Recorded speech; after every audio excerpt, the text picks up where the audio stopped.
Hey, you guys. How Hello. you Hi. doing? So it's so funny that we're talking today because a couple of weeks ago, I think it was, I went and rewatched Jaws, and I haven't seen it for eons and eons and eons. But one of the things that always fascinated me about that film was the moment where they're trying to determine what kind of shark it was by looking at the bite pattern, right? I was always fascinated by that. So I'd like to ask both of you, what is that process of determining what the bite pattern is or what type of shark it was? Is it a geographical thing? Is it an eyewitness situation? Or is it other determining factors? And I'll start with ladies first. As you Thanks, should. Sam. As you should. I think it is all of the above. When we see this footage or we're talking about a situation, one of the first things we're going to look at is where did this happen? Because you have certain species of sharks that exist in an area and don't exist in other areas. So it's the process of elimination. So you're going to look at what is the most likely culprit in the situation. You're going to look at what was happening in that scenario. Was this person surfing? Was this person spearfishing? You're looking at the time of year because we have shark migrations. There are certain species that are going to be dominant in an area during a certain time of year and less so in another time of year. Obviously, if we have footage, if we have eyewitness accounts, there are usually little factoids that we can get out of that in terms of behavior, in terms of physical attributes, if anything was seen, if anything was determined from that. And then obviously the mother lode is if there is a bite and if it's out of a board, unfortunately, if it is out of human flesh, we're looking at that as well because different types of sharks have different styles of teeth. They predate on different things. A shark that is predominantly eating fish is going to have a different tooth shape than a shark that is eating marine mammals, that is eating pinnipeds, for instance, seals and sea lions. Also, there are different sizes of sharks. So if you see a jaw that's this size versus a jaw that's this size, that's going to really help you to identify that shark as well. So it's Shark CSI out there. We're using everything we possibly can to determine. I love that Shark CSI. I'm gonna steal that. Go ahead, Tom. I was just going to say the bite of the shark is as close as a fingerprint as you will get. And in terms of the actual science of it, you measure things like the distance between the impact points of the teeth. You'll measure that distance. You'll try and measure the arc.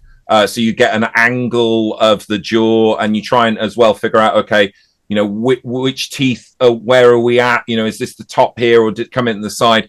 The more of that information you get, the better, because the thing is that there are, exactly like Kinga just said, there's something as easy as, oh, well, that tooth is for eating seals and that tooth is for eating fish. Great, you can tell. But if you've got two very, closely related species, then the bites can be so difficult to determine because the teeth can be very, very similar.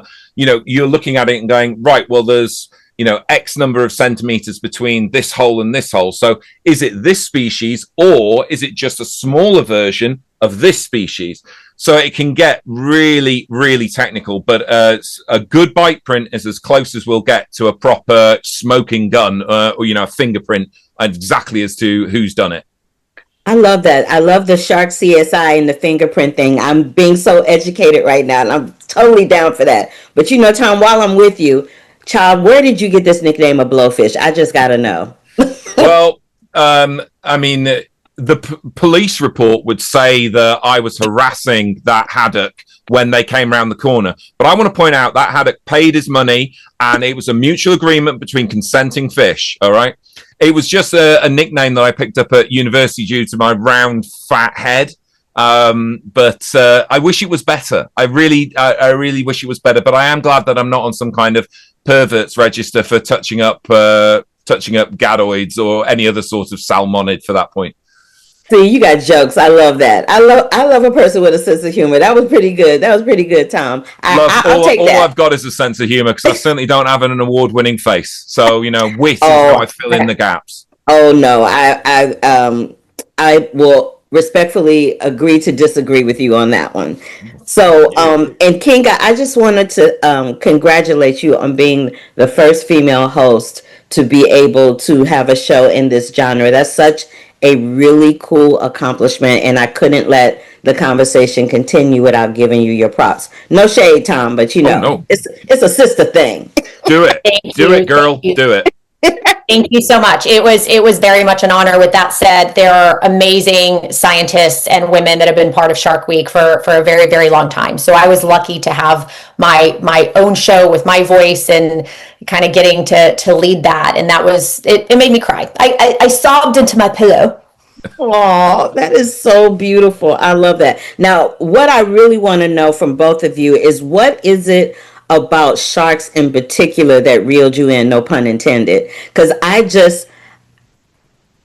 as somebody who is so afraid of the ocean and anything in it, I'm just always fascinated. And I've been in the ocean, like I've been scuba diving and all of that in the Great Barrier Reef. I actually did that, but that was not a frightening experience. It was a really beautiful, calming, unique experience for me because if I'm keeping it a buck, y'all, I am a black girl, and black people don't do oceans. Black people don't do water. We don't. Black girls, the hair and the makeup. Oh no, no, no, no. That's not our thing. So I just wanted to know for both of you, what was it about this world, this species that kind of drew you in? And I'll start with Tom first. For me, it's a story that I think shared for a lot of people. I was terrified by the film Jaws. It was actually a next door neighbor tricked me when I was 7 years old into watching it. He said it was Crocodile Dundee and it wasn't, and it terrified me, and that fear just drove me into fascination. I always say it's like if you cut the inside of your mouth, you keep kind of tonguing it. I couldn't leave sharks alone, and that was it. It became fascination. I wanted to learn more, to get over the fear, and before I knew it, I knew all this stuff about sharks. But in the background, somehow, some way, I don't quite know why, I always seemed to be fascinated more with the ocean than the land. So by the time I sort of knew what was going on as a human being, it was just meant to be. I was meant to be wet and a little bit fishy.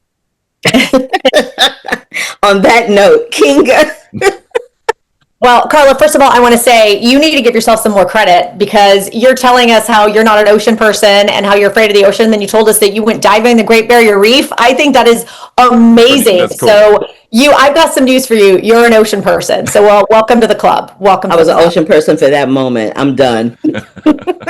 Well, you've done it. And my story is actually shockingly similar to Fish's over here. I also got tricked into watching Jaws as a child. I went to my friend's house. I was not allowed to watched it, and then I was like, oh, did not want to go in the water anymore. My family used to vacation in Florida. Every year we would road trip down there, and I suddenly didn't want to go in the water, and I couldn't tell my parents. I didn't want to swim in lakes. I didn't want to get in pools. I was so scared. But then my gears started spinning and I thought, why though? Why? And I really started digging into it. And I remember the first time I ever did a dive with sharks, and I was blown away at how much the media had misrepresented them and how they were the underdogs. They weren't trying to eat me. Like, they were just out there doing shark things, and I got to witness it. So it was a great experience, and it really kind of turned that world upside down for me. And last but not least, before I let you go, can you tell me a little bit more about Waves for Water? Yeah, Waves for Water is an organization that I have worked with in the past, and they are fantastic. And they go out to communities around the world that do not have access to clean water, and they help to provide systems where they have clean drinking water. So it is a great org to follow. I love that. Fish, what are you doing? Are you playing with your braided beard? Maybe. What's it to you, dear? I looked up and all I saw was, I'm like, what are you doing? It's a gorgeous beard, girl. Someone's got to stroke it. Oh my God, you're hilarious. Very soft, well conditioned. Well, and closing it out, I just wanted to thank you both for your time, for your conversation. Have been so enlightened and educated by speaking to you, and just wanted to thank you so much again for your time. It's much appreciated. No worries. Thank you very much. Thank you so much, Carla. Thank you for your time. Bye. Cheers. Hold up. Wait a minute.